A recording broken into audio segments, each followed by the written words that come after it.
It was a strange, tiny shop, the kind of place you would pass 1,000 times and never notice.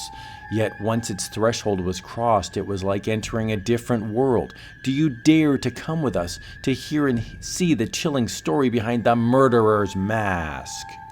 Late one evening, in the mansion of old Jeremiah Blanchard, "I've pampered you too much as it is, Donald, but this is the end. I refuse to pay another penny for your gambling debts, do you hear? Not one penny." "But it's only $500, Uncle."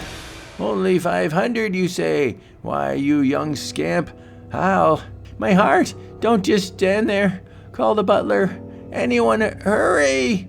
Of course, anything for my favorite uncle. After the butler arrives, "Begging your pardon, sir, but the doctor left strict orders that Mr. Blanchard was to have complete rest, especially after one of his seizures. I'll look after him." "I'm sure you will, Peters. Nothing must happen to Uncle."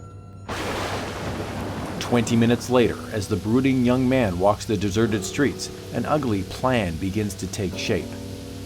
There must be some way of hurrying things along. Uncle Jeremiah has a bad heart, but with the care he gets, he could live for 10 years before I get to inherit his fortune. There are plenty of ways, but I must be careful. If I could only think of some... Wait, I've got it! One of these masks would do it all right. All Uncle Jeremiah needs is one good scare, and it would be his last. It'll look like just ordinary heart failure. Without further hesitation, Donald enters the shop. "It's funny that I never noticed your place before, but your masks are the best I've seen." "It's only a small shop, sir, and easily passed by. However, if it's a mask you want, you'll find it here. Now here's one I'm especially fond of. In its own quiet way, it's a shocker. You might spring it on an old friend some evening, provided there's nothing wrong with his heart, of course." "Yeah, that would be fun. I'll take it. Good night, sir, and I do hope my little mask brings you a great deal of pleasure." "I think it will." Hurrying back to his uncle's mansion, Donald slips the mask over his face and then makes a cautious entry. Only a few more steps to go. In another minute... "Is that you, Donald? What do you want? Donald? Why don't you answer me?" "Ah!" "He's dead, all right, but that scream is bringing the servants. I mustn't let them find me with this mask on. I can't get it off. It's stuck to my face." "Mr. Blanchard, he's dead. That man killed him. Grab him."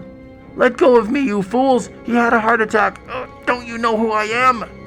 "Hurry, Mary. Call the police." And when the police arrive, "He says he's young Mr. Blanchard, but he isn't." "It's the mask, you idiot. Can't you see it's a mask? I'll explain everything. Only take it off." Say, it does look like a mask. Quickly, the detective rips the mask free, but... Look, his face. It's exactly like the mask.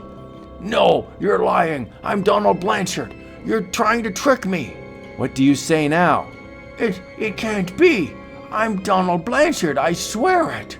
"Quit stalling, wise guy. You broke in here and scared the old man to death." "You've got to listen to me. You've got to help me."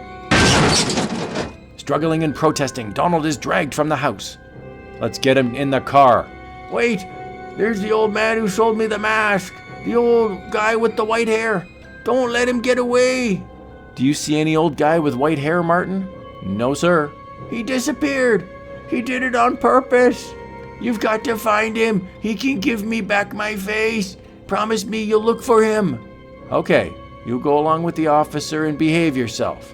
And as the patrol car takes Donald away, "Are you really going to look for that old man he claims was in the crowd?" "Of course not. That guy who says he's Blanchard is off his rocker. I'm going home to bed."